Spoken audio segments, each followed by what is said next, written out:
If you are like me and you are watching this, what is up with Colorado? I always thought Colorado was you could, have a good ski experience and some great cannabis, and everybody's happy. Help us understand how this can happen in a place because these are like very deep South things that people would connect to. Oh, this happens in Mississippi or this happens in Louisiana, never Colorado. Let's embark on the Ark Republic to hear current news that's published. More than gossip and chatter, covering current affairs that matter. We talk issues with professional views, all keeping you in queue. We wanted a higher vibe for these days and times, to free the voices and minds, reporting the sign of the times, so all can build, let's shine, yeah. Greetings wherever you are in the universe. My name is Dr. Kaya Nyambi Shivers, and welcome again to Ark Republic News. I know it has been months since we have gathered and talked about news that matters to Ark Republic, but we are back and we want to get into it. Today's first guest is Councilwoman Anita Springsteen. This is a council member who serves on the Lakewood City, Colorado's City Council, and she reached out to Ark Republic with what she is saying has been some serious systemic issues in regards to race and the police, and as well as even some, from what I understand, sketchy behaviors from some people who say that they serve the Lakewood community and are elected officials, but we'll get into it. So, welcome, Councilwoman Anita Springsteen. How are you? Thank you so much. Thank you for having me. I'm doing well today. Putting out fires as always. Yeah. So, why did you reach out to Ark Republic? Well, I had heard about your involvement with the Black farmers situation in El Paso County and your relationship to the NAACP in relation to that. And it reminded me very much of a story I had come across here in the city of Lakewood regarding a Black owned business, woman Black owned business, Jumbo's Bar and Grill, that has been systematically pushed out of business over the last 3 months. And it reminded me a lot of the Black farmers situation where they were taking um, they were taking flack from a lot of different sources. So it just seemed along the lines of what you have been involved with recently. Okay. But before we get into that, let us know, who are you, Councilwoman? So I am an attorney here in Colorado. I am also a Lakewood City Councilwoman. I've been very much an activist in social justice issues over the last few years. And just overall, I also want to open a chapter of the NAACP here in Jefferson County. They have asked me to do so. So I've just been very active with issues of discrimination in Jefferson County and Lakewood. What do you practice? I am a solo practitioner, so I do a lot of different things. I do family law, criminal defense, personal injury. But now, with some of the things that I've encountered over the last few years, I'm sort of wanting to shift to some civil rights representation. And what made you become a councilwoman, or did that come first? Uh, that did actually come first uh, because through my service on council and in the community, my eyes were opened to what a lot of the problems were. And having constituents come to you as a council person with their various experiences, and some of those experiences that I had myself because of efforts to get me to resign my position Mhm. as one of the only people of color on the council. I mean, those efforts have been relentless for 4 years. So it really opened my eyes up. So, yeah, from the very start in my representation on council, um, I saw what some of the problems are in terms of how we do things in the city of Lakewood and with the police department, and the lack of transparency, the unwillingness to engage with the community or even with the elected officials about discrimination in how we handle things within the city. And so I became aware of a lot of problems over the years that I just didn't know existed. I grew up actually in the inner city in Denver, and then moved west to Jefferson County. And I just don't think I was aware because there was a more diverse community in Denver. I don't think that I was aware of the extent of the problem until I became an elected official here. Mhm. So let's talk about some of the things have that have gone on in Lakewood very recently, where you are beginning to connect the dots in what you see as perhaps maybe a failure in the system when it comes to folk of color.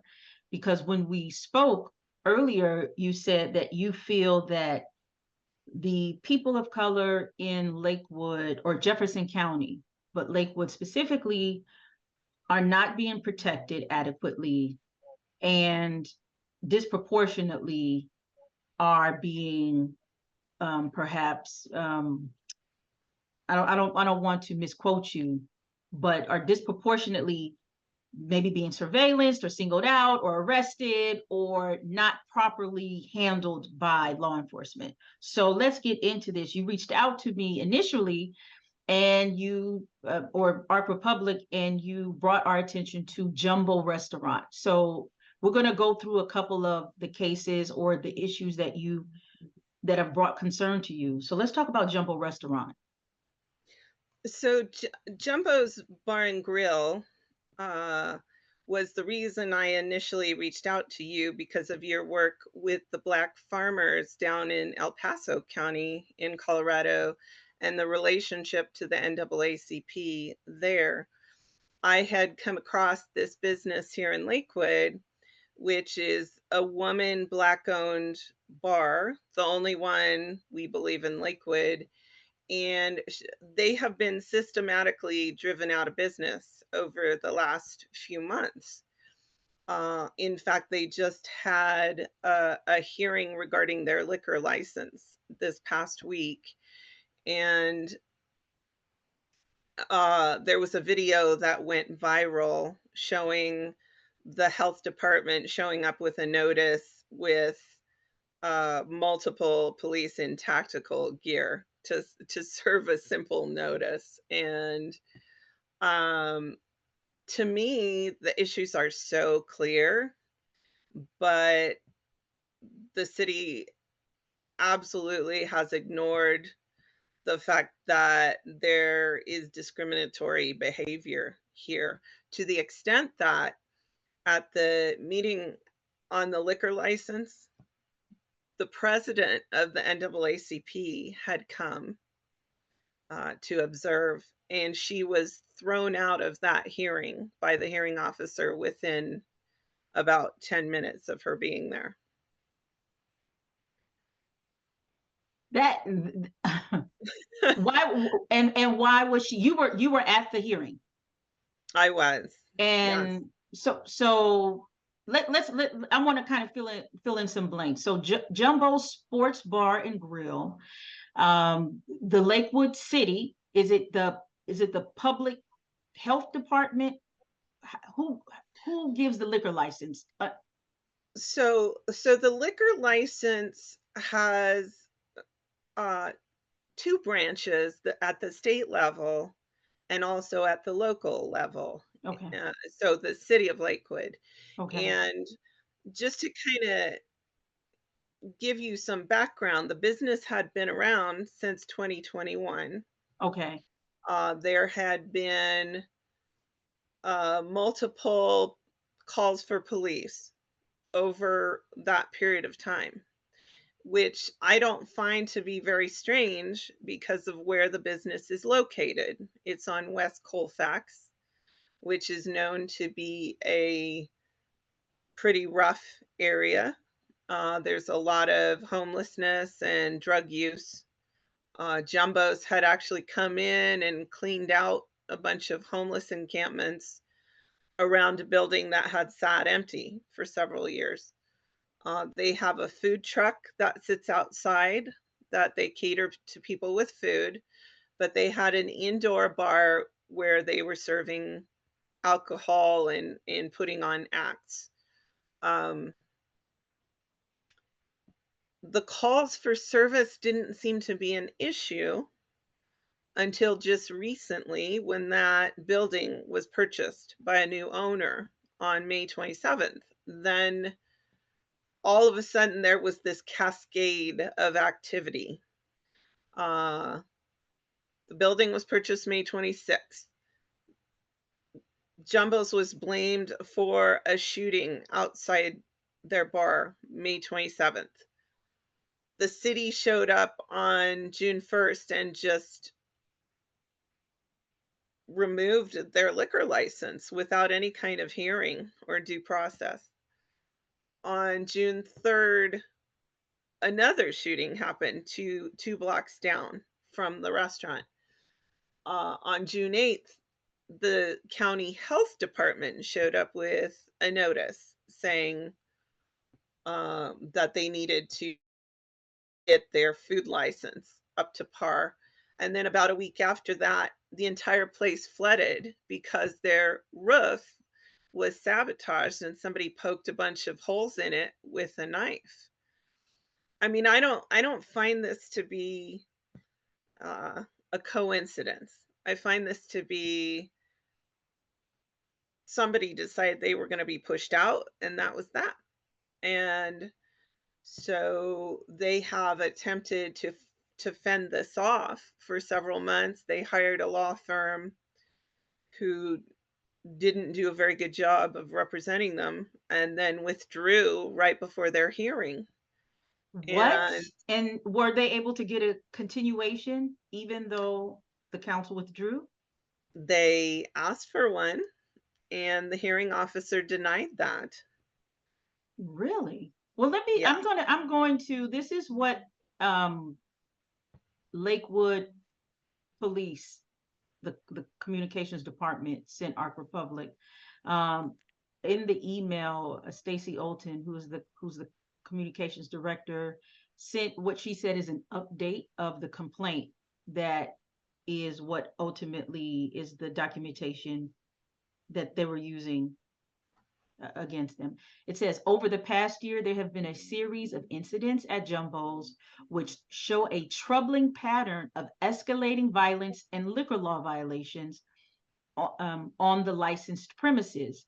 The city has been in contact with multiple residents who live near the bar who strongly desire to speak at a hearing regarding how the operation of Jumbo's Bar and Grill has negatively impacted their health, safety, and welfare.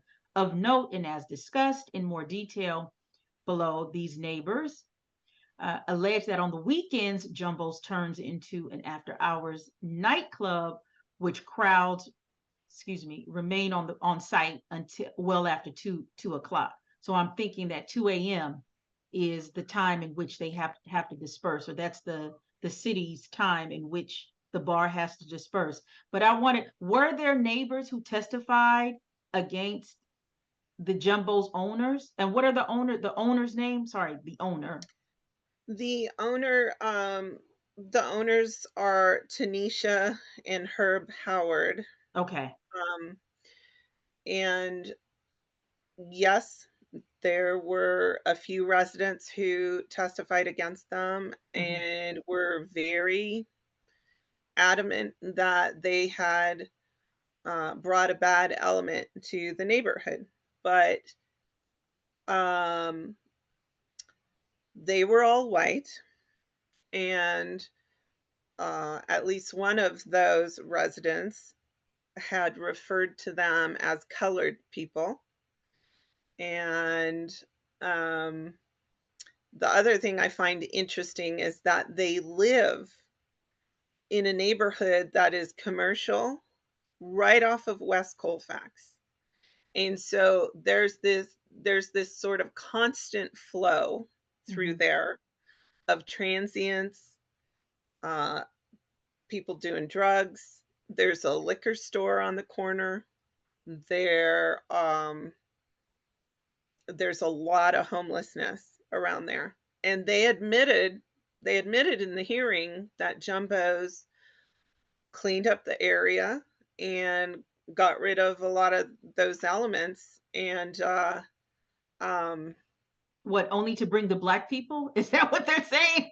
right, only to bring those Um, those um, those black people. y- And so I really think the other thing I would mention is all along that corridor, there's something called the 40 West Arts District, and it is also in a residential area, and it is a bunch of art galleries uh, that do a First Friday event. They're extremely loud. They play music out in the parking lot. They serve alcohol out of all the galleries. Um, there's also something called Casa Bonita, which was recently bought by the guys who do South Park, and they bring hundreds of people to go to the restaurant into a residential area.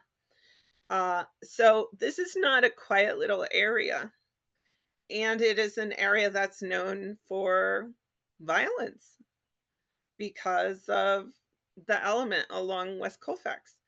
So my point is all of that noise and commotion and calls for service is fine because that's the white section, but this one little tiny black business, one of the only black businesses we have in Lakewood, because we have less than 2% population of black people in this city, um, was absolutely targeted in these efforts by the city. I mean, it's interesting because there was a motel just about a block away that was targeted in the last couple of years. It was also owned by a person of color, and it was very systematic. It was the same sort of thing. We're getting too many calls for service. You're causing violence in the area. It's your fault. But I mean, some of the calls for service that they point out, I mean, had nothing to do with jumbos. For instance, the shooting they allege on June 3rd took place 2 blocks away. Those people were never in jumbos. Uh, and yet somehow jumbos gets blamed for that. Another thing I would mention is the reason that there's noise after 2 a.m. is because of their food truck. Because their liquor license was taken away on June 1st, their only source of income right now is that food truck, which they cater to the crowds getting out of the bars after 2. But they were very, very willing to work with the neighbors in their closing time being 12 or 10 or something far earlier if they were allowed to serve liquor.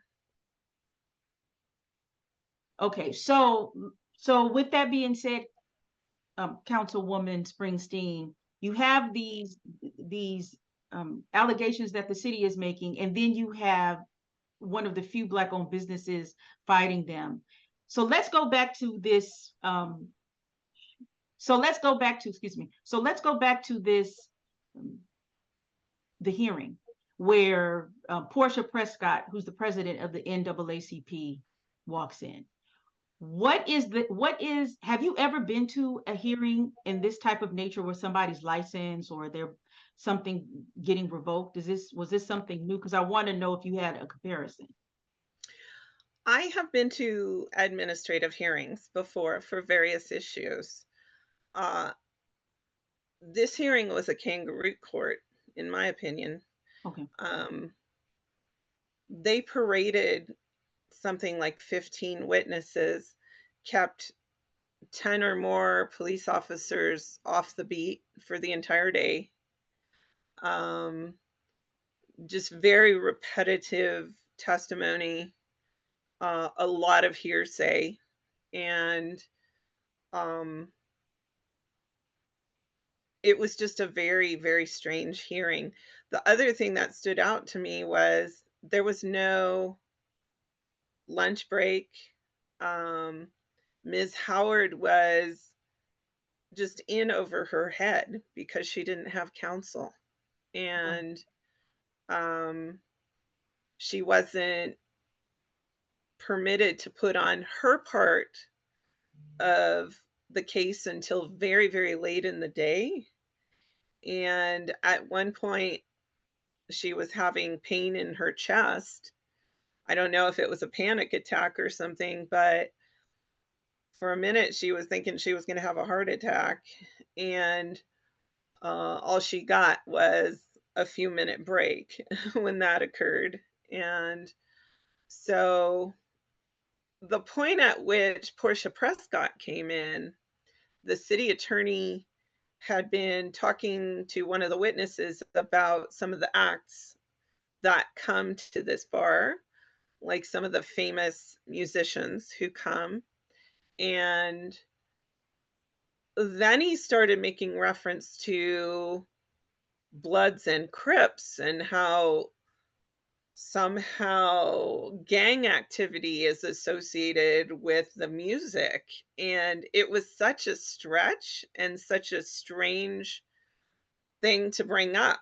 And, obviously meant to prejudice anybody in the room against anyone black because they must be a blood or a crip, and So um has there been any gang activity incidents at Jumbo's?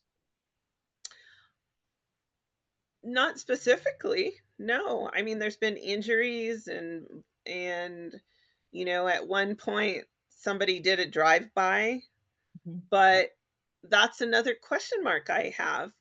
Recently, we had a mass shooting at Club Q in Colorado Springs this past year, and people were killed. And so,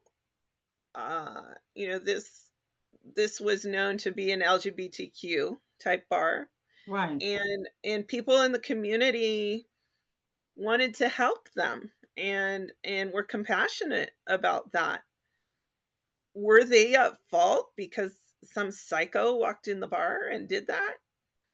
I don't think so. But in this case, when there was a drive-by shooting, the police really didn't investigate it. They and then they blamed Jumbo's for somebody driving by and shooting toward the bar. Jumbo's was a victim. They needed help. And this is one of my issues in the city of Lakewood is that when people of color are victims, not only are they not protected in many cases, but they are often blamed or charged, uh, or just ignored for being victims. Mhm. And in the after the George Floyd trial in Minnesota, the attorney general had written a letter to the the sentencing judge in that case, and had alluded to a study where young African American women are often seen as older than they are, less in need of protection, that sort of thing, by people in the community. And so those young girls who saw George Floyd, George Floyd's murder, uh, that should have been an aggravating factor in that case, was Mhm. the AG's argument. And this is what I'm alluding to in Lakewood. I see this over and over and over again, not only with African Americans, but with the Latinos in this community. A little 5-year-old boy just got mauled by these two huskies in my ward a few weeks ago, and the police reports stated that the dogs seemed really friendly to them. I mean, this little boy needed plastic surgery on his face. Was anyone arrested in the case? Nobody was Were arrested. the dogs euthanized?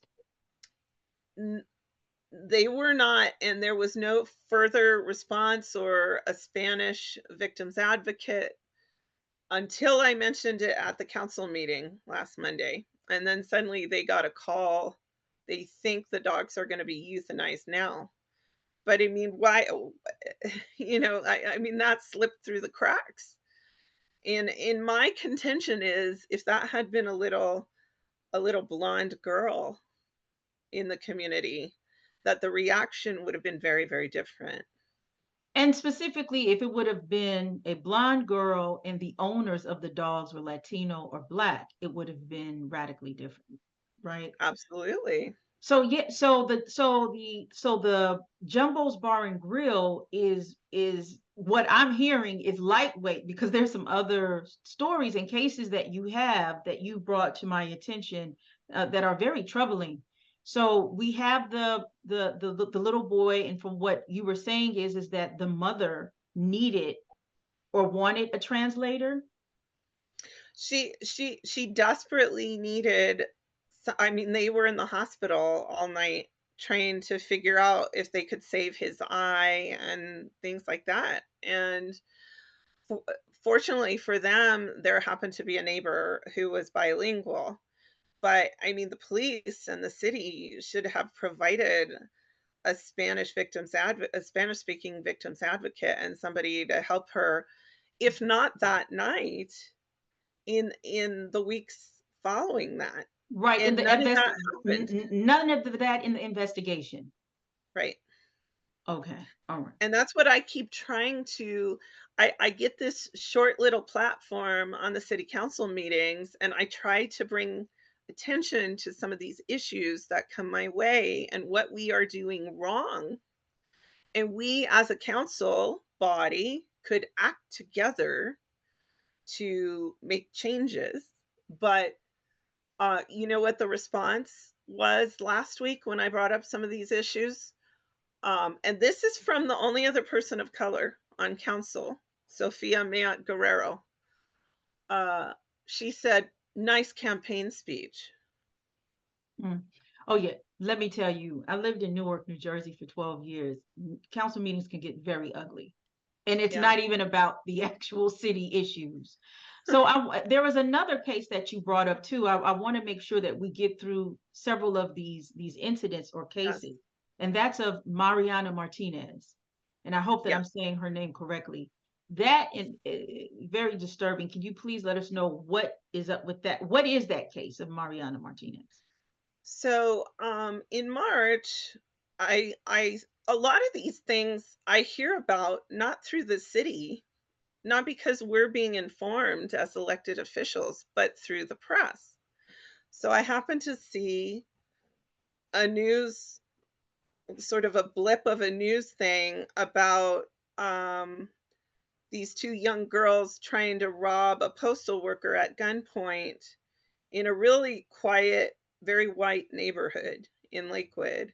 And uh, the story said that police had killed her in front of a grease monkey.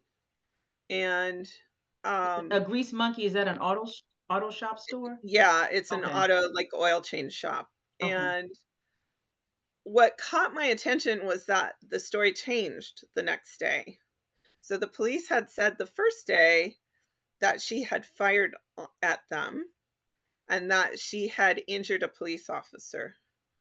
The second day, the story changed to no, she did not fire at them, but she pulled out her gun, and the police officer had not been injured by her, but we didn't know how. And I heard later maybe it was friendly fire, but I mean, there's multiple concerns here.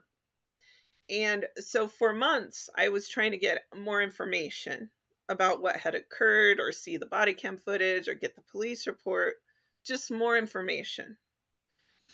And there were roadblocks put up every time. Finally, a couple weeks ago, we got a notice from the family's attorney. It was a notice of intent to sue. And that's how her name came about. I didn't have her name until that point. But what also was in that notice was that um, she was shot more than 30 times. So I got my hands on the autopsy report to confirm that, and it did confirm that. Apparently, 3 officers emptied their magazines into her. The other concerning part of that is she was standing right in front of, one of the pods at the oil change shop, and so it's just sheer luck that customers or workers there were not hit in the crossfire. And I the other part of this is she's she was this Latina teenager, 17 years old, and she came from the barrio part of Denver that I came from. So I know these girls. I grew up with these girls. I went to high school with these types of girls. And she had her little 13-year-old sister with her that day. I saw recently that there's some kind of like some teen boys were arrested for something similar in Massachusetts, that it's like a TikTok challenge to rob postal workers at gunpoint now or something. Oh, okay. So But this might. Mhm. but in that case, the police didn't hurt them. They tracked them and they arrested them peacefully. In this case, this little Latina goes down in a hail of gunfire. And so I have questions. I mean, does it take 30 gunshots to take somebody down? Um, is that their training? If if the public safety is at stake and they're standing like right in front of where there are innocents, especially if they're not fired upon. I mean, I have no idea what it's like to be a police officer and be scared for your life if somebody pulls a gun. I mean, that has to be awful. So I'm not necessarily questioning that part of it, but I am questioning some of the surrounding issues, and whether, because this was a Latina in a hoodie, they saw her as more dangerous than they would see somebody who was white. Mhm. Does that make sense? No, it does. Have you heard anything from the police department? Have they issued any statement? Have they informed the council? They still have not, and I brought it up at the last 2 council meetings and my concerns. And so we have a city manager um, form of government here, and her take on things is that we as elected officials are just like any other citizens, and we really have no right to information. If we want information, we need to request it through Cora or CCJRA, just like any other citizen. And the problem with that is that we're held accountable by the public as their representatives that they elected. So we take all the flack, but we're not able to get any information, or really effectively try to change policy because of, sort of the rifts on council. So, but in my mind, the lack of transparency makes them look bad. Mhm. Like, why didn't they just report on it to us and say, you know, here's what's going to happen next? I know there's a county investigation going on. They'll report to the district attorney and they'll go from there. But and I think they've probably sped it up now that there's a defense, or now that there's an attorney involved for the family. But I there was a teen boy who was shot by police in Aurora in June. Aurora's kind of a neighboring city. That's where Elijah McClain was killed, and Right. I was gonna it's say a that. lot more diverse city. That boy was black. The body cam footage was out within a week. People were questioning things because he didn't have the kind of gun that the police said he did. Um, but it felt more transparent. It felt like, okay, we're trying to deal with this. We're trying to let the public know what happened. But there's none of that in Lakewood and none of that in Jefferson County. It is the level of hush is deafening here. I mean, it is.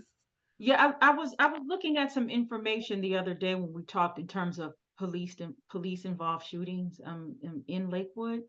And in comparison in terms of the demographic, in terms of how many people live in Lakewood, um, I saw that I was looking like I have to make sure, but I don't want to make any rough allegations. Councilwoman, what's the Latino demographic in Lakewood?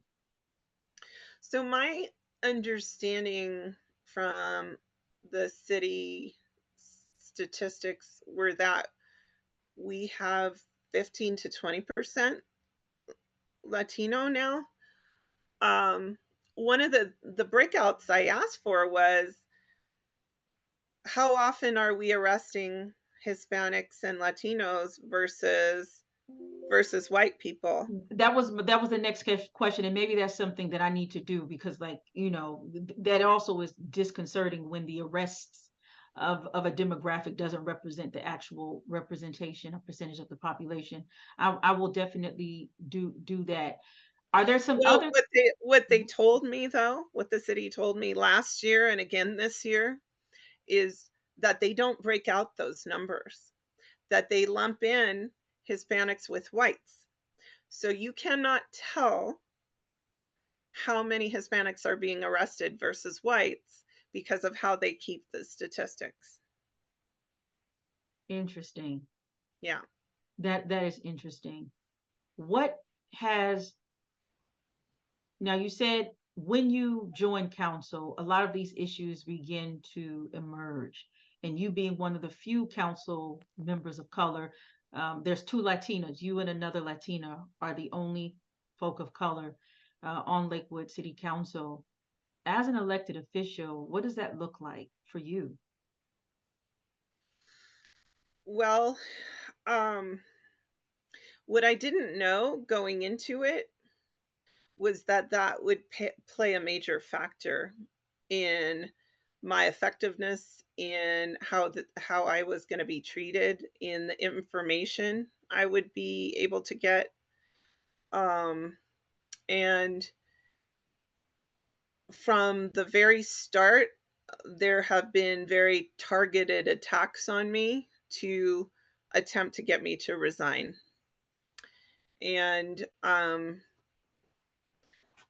the first one had to do with um, arresting my boyfriend 2 months into my service on council. But it wasn't just an arrest. Uh, they injected him with ketamine, which was what had killed Elijah McClain when he died.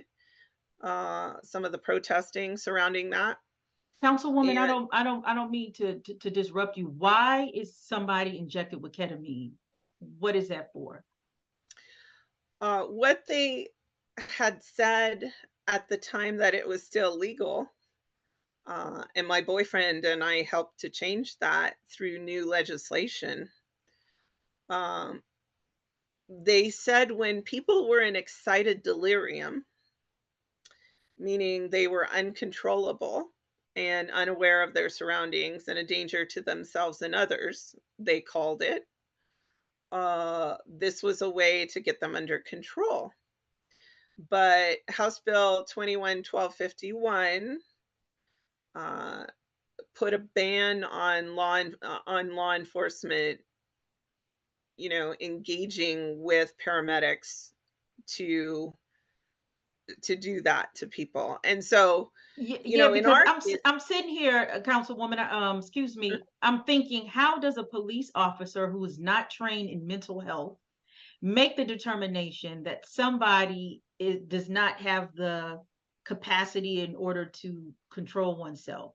That's very troubling. But I'm sorry, I just needed to add that, because when we're talking about the issues with police in communities of color, even how we are read, like you said, how we are read is read differently, but also it becomes the excuse or the validation why these things are taken. So I'm sorry, I wanted to implement that as you're talking about it. My apologies. right. Well, and in this particular case, you're talking about someone who was restrained for 45 minutes, had expressed a desire to cooperate 40 times, and was found to be oriented to person, place, time, and event. And they still, and I was standing there recording it, and they still injected him right in front of me. And nobody really investigated it. Nobody did anything about it. But he actually died in the ambulance on the way to the hospital, and they had to revive him. And so from that point on, I started investigating ketamine and what they were doing, and was really involved with putting state legislation in place to prevent this from happening to other people. But when I saw with my own eyes 20 police and paramedics and firemen standing around,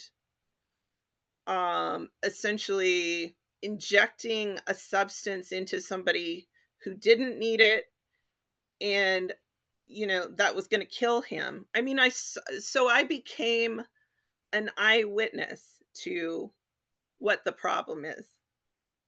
And but I was just disregarded. But it's been one thing after another like that during my service on council. Last year, uh, I received a really terrible death threat, and the city really just refused to take it seriously or investigate it the right way. Somebody broke into my house and purposely flooded it, and I believe that was done to make me distracted and get me to resign. Um, I mean, I Is can't this even believe I'm a still part of the council, given the series of things they've done. well, your house was flooded, but the Jumbo's restaurant was flooded too by way of ruining the roof. That's That interesting. was one of the things that really stood out to me about that. When they told me about their flood and that their roof was sabotaged, right around the same time as their liquor license being taken away, I knew right then that, this is one of the methods of sabotage and um, harassment of people of color who deign to do something in this city. So I'm gonna do a little backtracking. You said 2 months into your office serving, it happened. What happened in those 2 months, or even in when you were running for office, that you think sparked or began this antagonism that you're experiencing? Um, well, I was a candidate who was not backed by all the big political important people and establishment here in Lakewood. Um, Nobody thought I would win, I think. And so, part of their problem with me was that I was independent of the establishment, that I was all about transparency, that I was willing to speak up when the city officials were doing anything wrong, and they didn't like any of that stuff.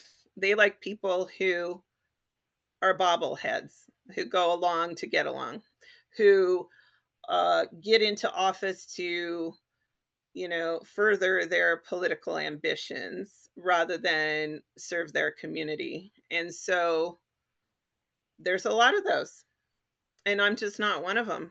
And so from the very start, they did not like me.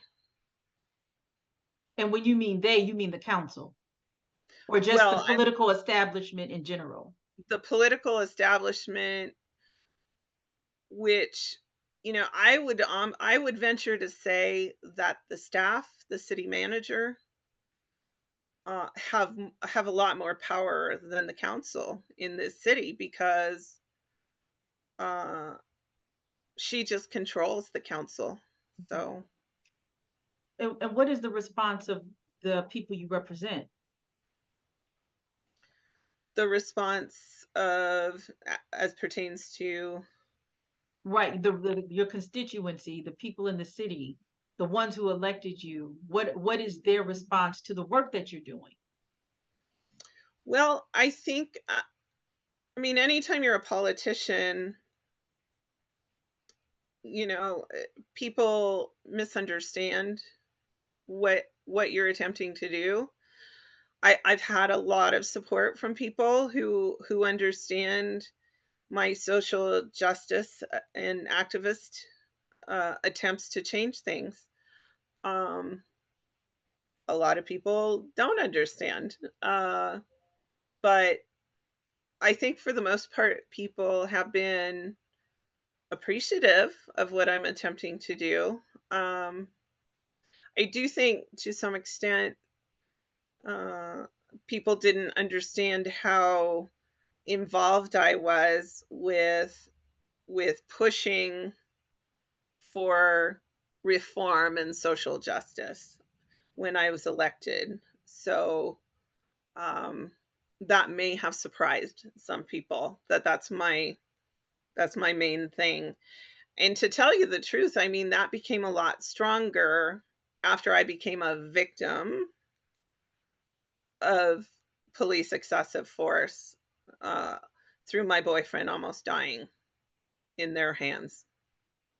So, Now, admittedly, for those of you who are watching this podcast, I have never visited Colorado, maybe a stopover a couple of times on the plane.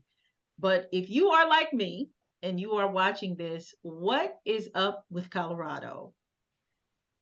You know, since I did the ranchers stories, and actually, as I told you, Councilwoman, the rancher stories piqued my interest because maybe a week or two before there was a comedian who had a stream that talked about him being surveillanced by a staff member. And so, sorry, a staff member at a hotel. So when the Colorado issue came, it made me explore more. Since, however, speaking to you and other people at the NAACP, President Prescott, and the COM director, Rashad, I forgot his last name, and quite a few people, Colorado is not what it seems, right? I always thought Colorado was, you could, have a good ski experience and some great cannabis, and everybody's happy. What is up with Colorado? Help us understand how this can happen in a place, because these are like very deep South things that people would connect to. Oh, this happens in Mississippi, or this happens in Louisiana, never Colorado.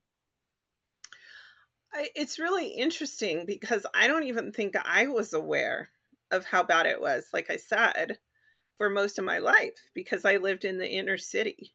And at that time, the inner city was very diverse. Now it's become very gentrified. Um, there's a lot of money that's come here. And um, so I feel like, for instance, Jefferson County has been very homogeneous for a very long time since it came about in the early 60s. And it was a place for the white flight. It was where all the white people in Denver came to live.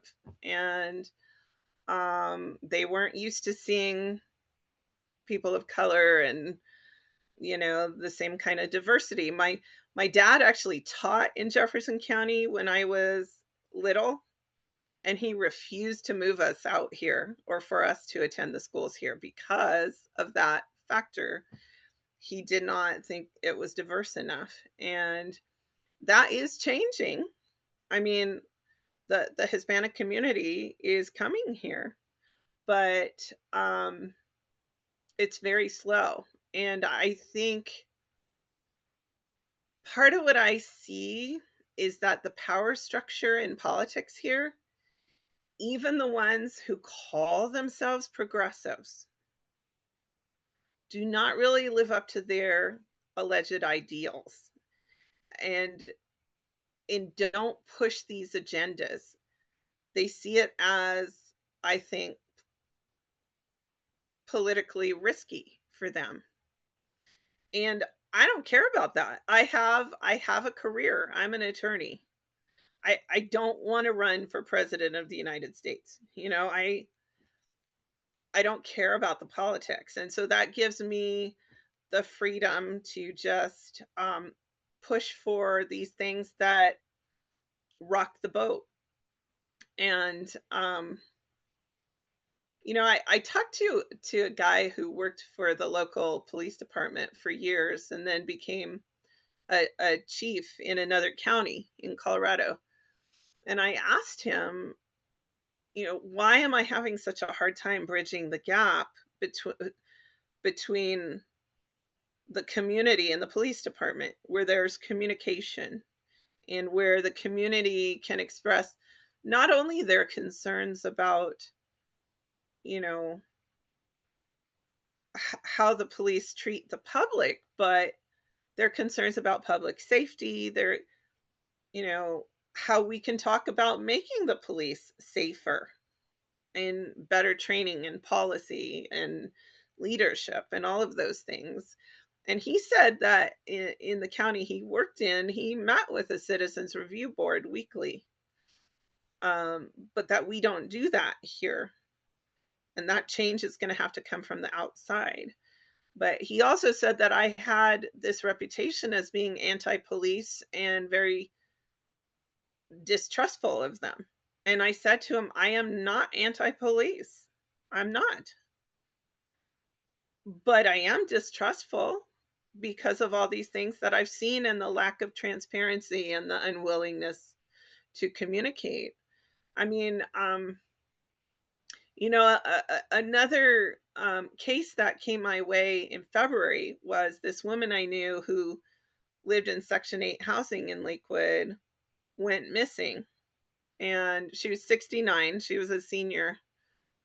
And they did not find her. She went missing January 7th. They didn't find her body until February 1st.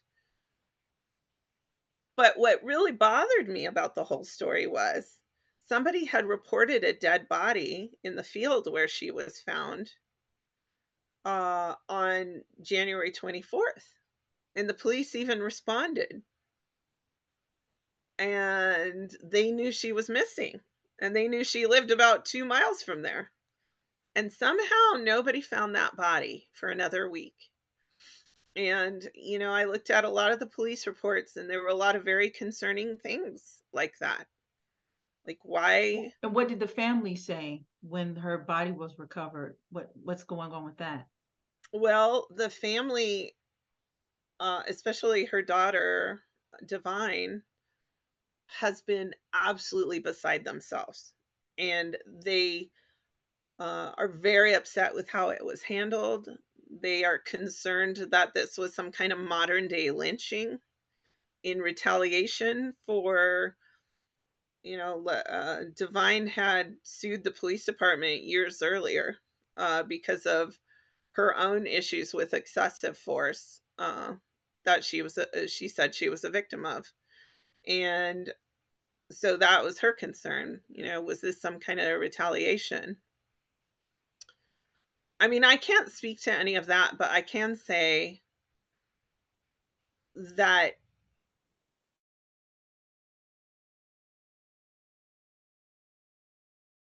um, somebody drove up Trisha, who was the woman who was found dead, and it looked like she disappeared in a car. So it looked like she was abducted in the middle of the night that she was, you know, later supposedly crawled into a ditch and a pipe to stay warm. And I mean, like that story in and of itself is not believable. Like, who crawls into a pipe with water in it in the middle of winter to stay warm? That doesn't make sense. Um, but also that the police were so quick to say there was no criminal activity suspected when there's a video that shows that she might have been abducted or was abducted. I mean, none of that makes sense. And so I've always questioned, like, why didn't they go back and look into this more? I did find out, I did confirm at the Jumbo's hearing, of all things, that the detective who was on this matter, who found Patricia's body on February 1st, Detective Pallage, is no longer with the Lakewood Police Department. So that's a question in and of itself. Why isn't she? You know? Um, but the family's still looking for answers there. I'm sorry. Is Patricia? What is her race? Patricia Dilworth was her name. Was she Black, Latina? She was Black. Hmm. Yeah.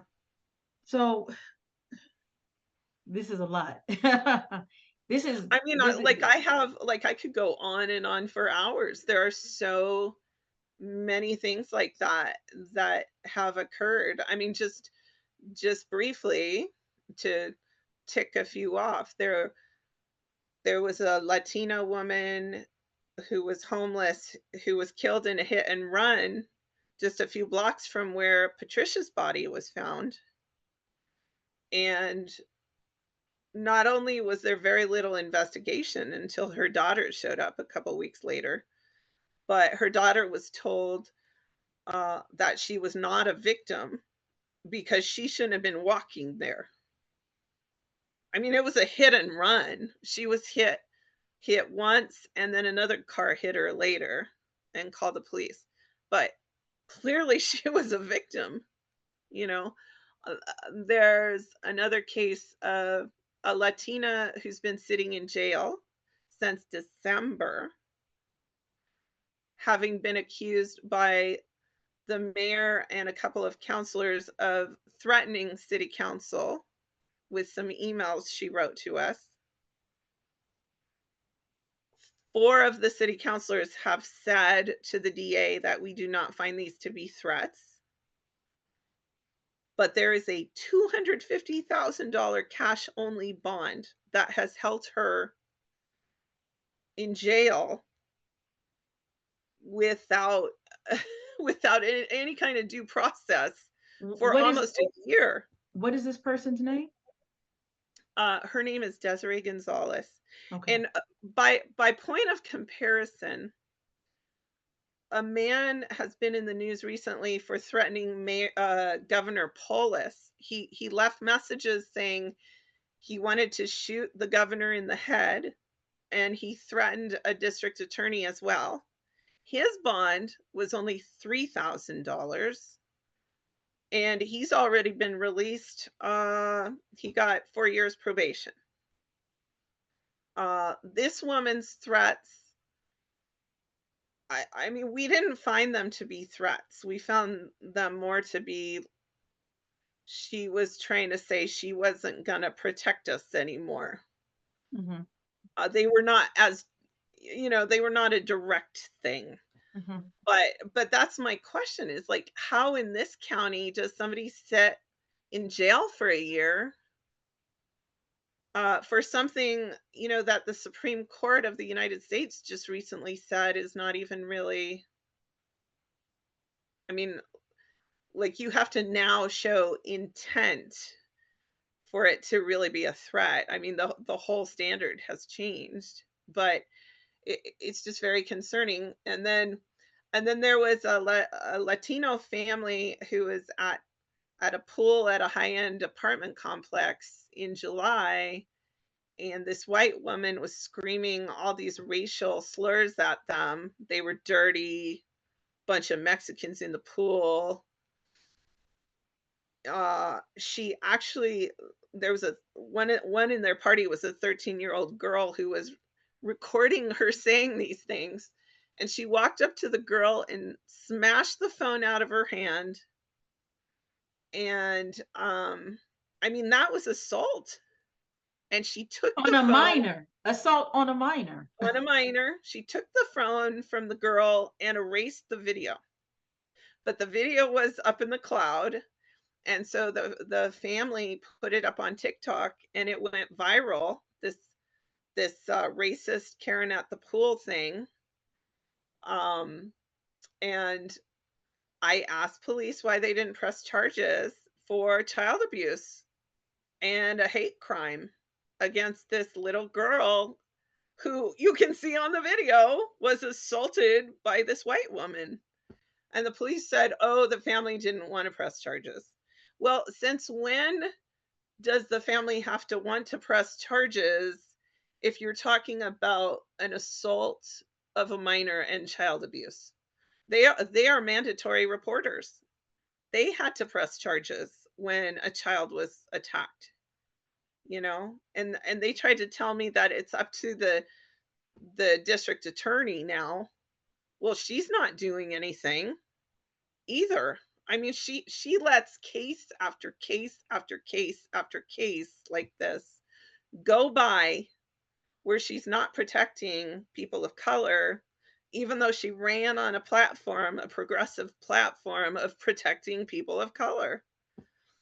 I mean, these are just a few, Well, you know? it's easy when you have not a lot of folk of color to protect. We did young reporter for Arc Republic during the 2020 racial unrests did this really great story or series about Vermont and how Vermontians we're progressive, we're liberal, but it's very easy when your population is like 2% person of color and you're 98% white. So when it Exactly. when you are challenged to actually do the work that you say that you are about, it becomes a whole other monster. This leads to my final question, and thank you for spending a lot of time with me and talking about what's going on in Lakewood, Colorado. What needs to happen? So we talk about the problem, but in your opinion, what needs to happen to really have some impactful change in the city? Well, um,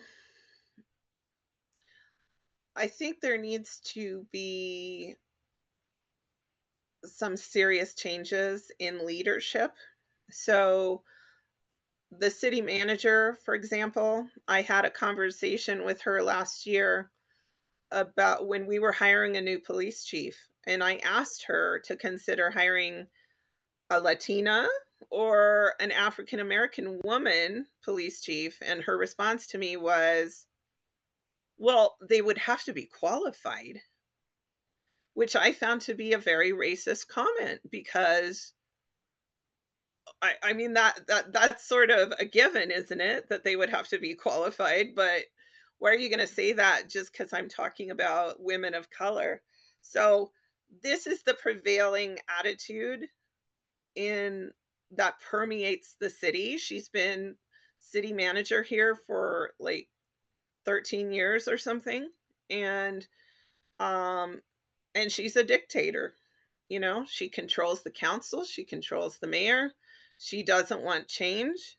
The police department doesn't want change. They all want to be really quiet and never talk to the press and not be transparent and hope, to weather any storm when people ask for information. Um, and then just, deny people information. So the leadership in the city needs to change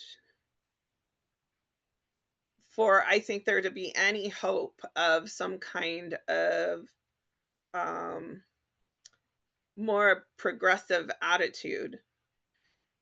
I think it's really unfortunate that the Democratic Party and the progressives here in Jefferson County are, in my opinion, wolves in sheep's clothing. I mean, when I was running, I had been a lifelong Democrat and I'm a person of color. I should be the person they're backing. No, they backed all the white male candidates instead of me. And it's been like that from day one. So I would love to see a change in how that party approaches things, and a changeover in some of the establishment. But even some of the young progressives coming up, like I said, they talk a good game and then they don't follow through. So I think if people would apply pressure on their, you know, progressive representatives and say and call them out, hey, why aren't you backing these things to make change? I think we need a civilian review board here in Lakewood, and I've worked on that for a long time. And we may just have to do that from outside of the city, but at the very least, maybe that group of people could have some kind of dialogue with the police, have some kind of dialogue with the staff at the city. And I also think we need a changeover in the district attorney's office here. I mean, I don't want it. A lot of people are like, well, we're not tough enough on crime. And I don't agree with that. I mean, I think we're too tough on crime with the wrong people.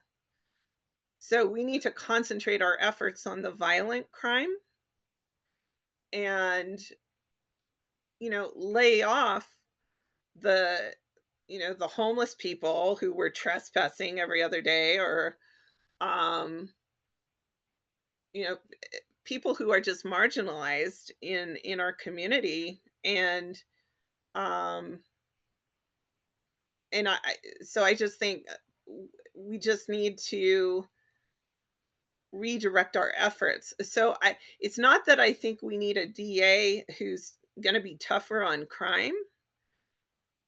I think that we need a progressive DA who's actually progressive and who actually cares about issues of discrimination and people of color.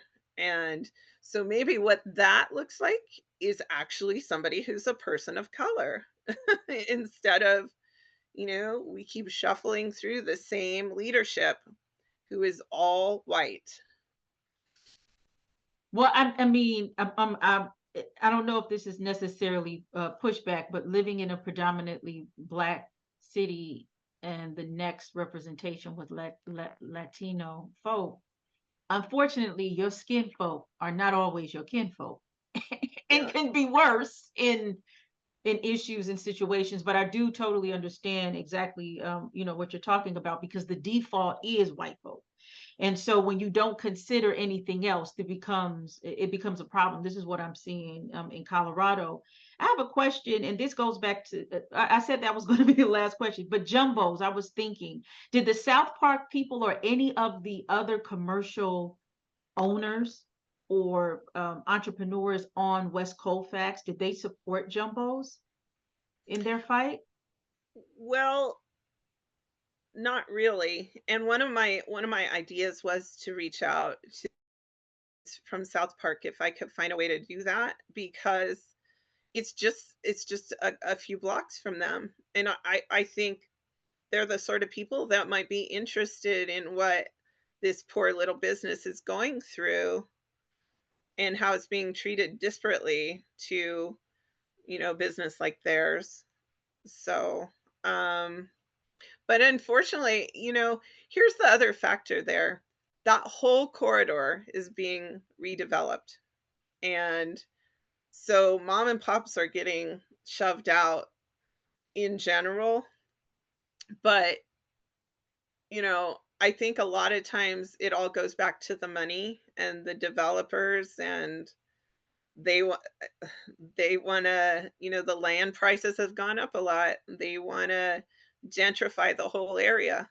Um, but that said, there's that element, but there's also the element of this is the low hanging fruit. These are the people we can bully and push around and get out of there right away. And so, I would hope that maybe some other entrepreneurs or people in the area would um listen. But these people are, they're hanging by a thread now.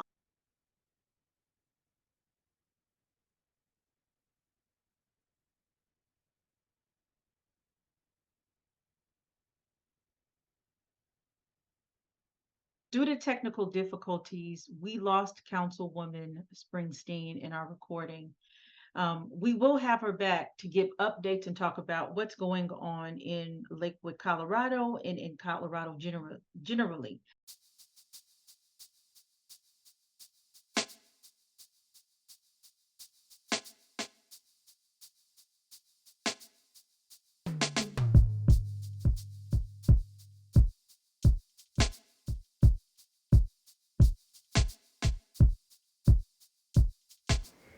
Thank you for tuning into Arc Republic's news podcast. We are a small media organization with big news energy and cover topics from a global lens and work to uncover rich and robust stories.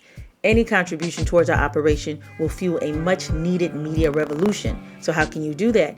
You can send money to our fundraising platform, which is arc-republic.fundjournalism.org/donate, or Cash App us at $ARC Republic Media, and stay tuned for ARC Republic News.